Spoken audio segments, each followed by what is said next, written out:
Hi, I'm here to talk about a barbarian halfling stout. So, barbarian halfling stout, uh, really cool. This is D&D stuff. So, a barbarian halfling stout, I think is really cool for the re-rolling effect. Because if you have advantage, you could do roll once and twice, take the greater number, but if you roll snake eyes, you're kind of screwed, right? Well, now you have lucky. Lucky is the next re-roll for all your dice.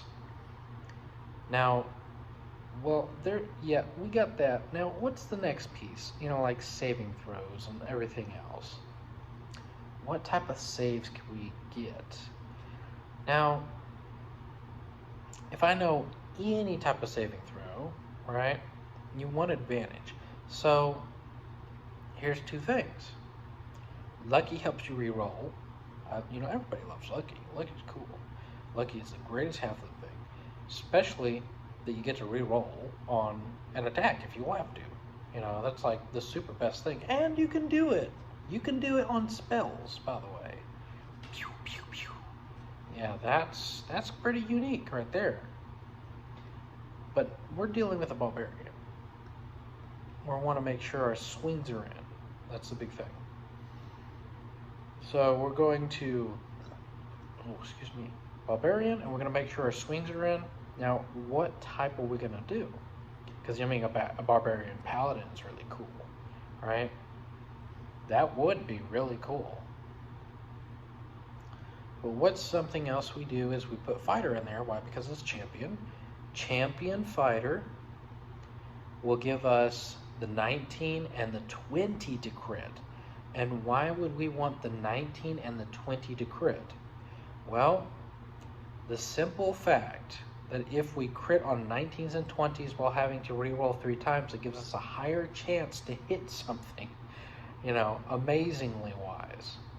You already have advantage on the attack, the main one, and this is all involving weapons. The only way that you can kind of get around it, not really too much, but you can for Hexblade. A lot of people like Hexblade. I don't blame them, but I feel like there could be a better system for spellcasters and getting crits on 19s and 20s. Because right now you have only weapons, and it really does lean more towards weapons. And it kind of beats the crap out of spellcasters.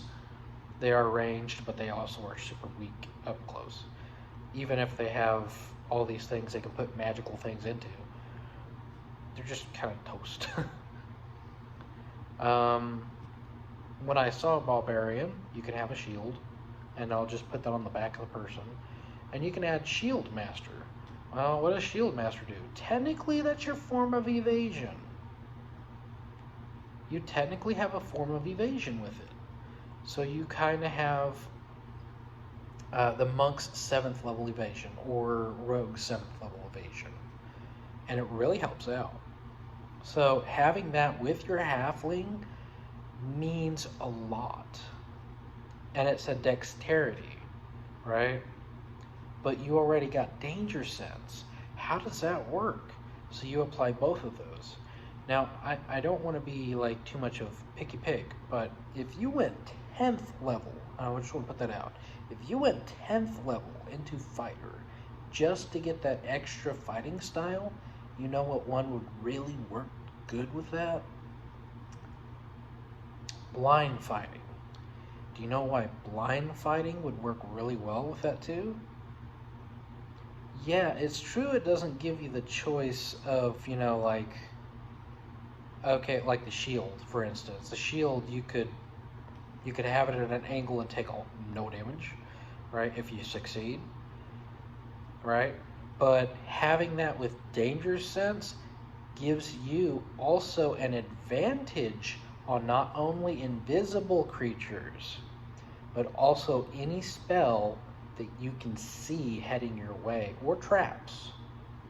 But you can see blind, like a 10 feet around you, back of your head, all the way over here. 10 feet. It's like a radius. You're a radius. And by the way, danger sense says 10 feet.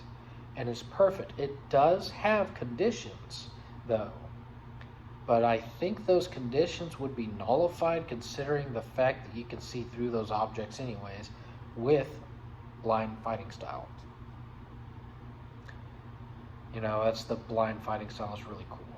Now, that's just more stuff. And if we're adding something else, what else would we add because we want it? Would probably be like Warlock. Why do we want Warlock? Well, Path of the Seeker. Path of the Seeker for a Warlock that's also a halfling is pretty important in my book. You know, taking at least a first or second level, which I think second level is fine, because we don't really need to go super far into Barbarian, we just need to go 4th level to Barbarian. That's all we need. So we can go 4th level. Alright, that's cool. What would be the main character we get? Well, main character for this guy, because he's going to be taking the damage, would probably be the Bear Totem Warrior. We do that. He has resistance to everything while raging. Alright? Resistance to everything while raging except psychic damage. Alright? So that is something very, very cool. We go all the way. Oh, there's something on my screen. Close that. Okay. Alright, I had to close something on my screen there for a second. I was like, wait a second. Alright. I almost lost my train of thought. I was like, what happened? Alright. So, yeah, Barbarian. I already lost my train of thought. I was saying something. But, Barbarian with that. Okay, so Bear Totem Warrior. Really good. Resistance to everything except for psychic damage. So everything, all the damage output is halved. And we're trying to make our character a beat stick at the same time. He's supposed to take a lot of hits, to be honest. But he's also supposed to avoid a lot of magical hits. And one of these tactics that we have is like the background of giant foundling. So at the same time, you have a little bit of leeway with making them have to do some saving throws. That's something that I don't see very often, and you do it through one attack each time, once per turn. So it's cool that you have a sense of doing some sort of like battle master stuff. That's really cool. All right, why we need the Warlock? We really only need 2 levels into it. Path of the Seeker, and the other one can be anything else that would fit the realm. Well, you know, we've got, well, we could actually do Path, what was it, I could try to think of the chain, pack chain. If we do pack chain, oh, that would be at 3rd though. That'd be at 3rd level. If you did 4th in there, that'd be okay, I think, as well. But you doing 2 over there, it's fine. So 2, probably the dark vision. That would be unique. That would be a very unique build. If you did like it's not dark vision. It's different, but it's similar to dark vision. But you could still see you see in the dark normally, but you can see out to 120 feet for magical things as well. So that's really cool. So now you're able to depict magical things, and that's really cool. And that would be, I think, a very unique thing, that your eyes would be just super sharp at noticing stuff. 120 feet, magical, you know, that's really cool. But you also see normally in the dark. So it's kind of like you're like a skeleton that has those little eyeballs, and they sustain themselves on magic, but they also see normally in the dark. So yeah, let me go ahead and scratch my little foot there. Oh, okay. So, I mean, as far as I'm aware, that's what happened, because at least in my D&D sessions, that's what happened. Going on with the character. Well, we've got 4 levels in there. We've got 2 levels in there. We have about 10 levels in the other one. You can move it up to 11, by the way. and that would be 3 attacks. Or you can move it up to 12, you know, get an extra feat. So if we move it up to 12, we have 4, 2, 12. So 4, 2, 12, we have 2 left. What would those 2 possibly go into? If we think about it, you could actually take that one back out. I'm trying to think of its name.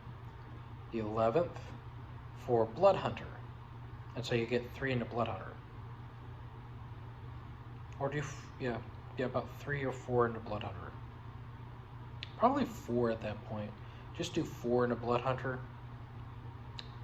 Now, if you did 3 in Blood Hunter, you can still get those other attacks, and you wouldn't go super far with it, but you would get those, you know, at least 11, and you would have the ability to transform, and you can do Rage as well with that, but the idea that you can use your hands, okay, as weapons is really unique and cool.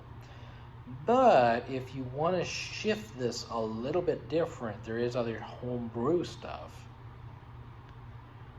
So, I mean, what other things would be acceptable to this? Well, if we just avoid all that and we go straight over to the rogue. And the reason why I say this is go to Assassin Rogue. Alright? Well, what do we like to do if we can see in the dark and see invisible creatures and see spells coming our way and dodge? And or if we, you know, get in trouble, we have evasion already. We pretty much have all the rest of that a rogue and a monk would get. You know, and we can see traps from almost like miles away. You know, 10 feet. But you can still see magical stuff from 120. It's not a mile. That says feet. A mile would be 5,280 feet. That's how much is a mile.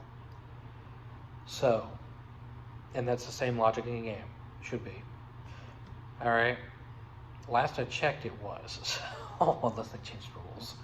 Alright, so let's go over there to better one. You get a sneak attack bonus. But you also get crit if they're surprised. But you can't be surprised. Right? If you got alert, that sounds pretty cool. So we got alert, sentinel. How are we going to be a tank? Tough. Tough is the last one you need.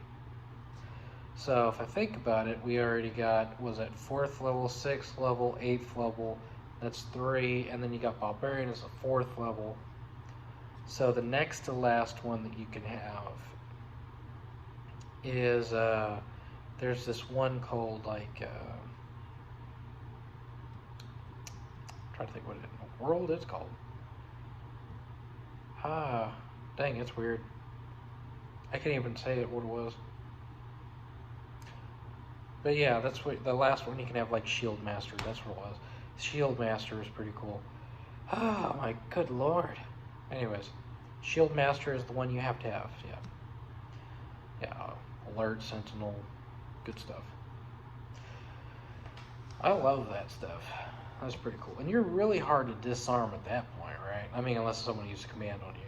But other than that, you know, you have advantage against fear.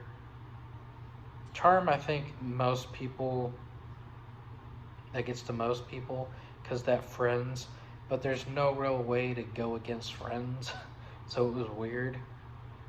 But it's also worded different in different categories.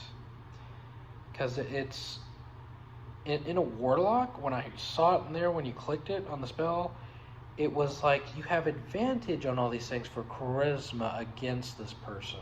I'm like, okay. But whenever you do this other one, it says it's instantaneous. So it just happens. I'm like, okay, but what does it do? And then it explains it. It's instantaneous. That's all it says. So if you go to a different character, it will just say instantaneous. I'm like, what's the difference between the warlock and him? Well, apparently the warlock does advantage, and the other guy does instantaneous, as if it were a magic missile coming your way. But unless that was written somewhere different, that's all I know. But remember, you want the great sword, great sword master as well. So the fighting style, the great sword master, that's pretty cool if you got that. So you got already advantage on weapons, right? So you can always use that one for skill if you wanted to. So you get like weapon master, and you can even substitute it sometimes for like crusher, which is really cool. If you get like a giant ass maul, a great weapon maul, and that thing is amazing. By the way, I want to explain that in another video. And thank you so much for watching, by the way. This is the end of this one. Alright, that was how to build that cool-ass character. Now here's another cool-ass character coming up. Alright, stay tuned. Bye-bye.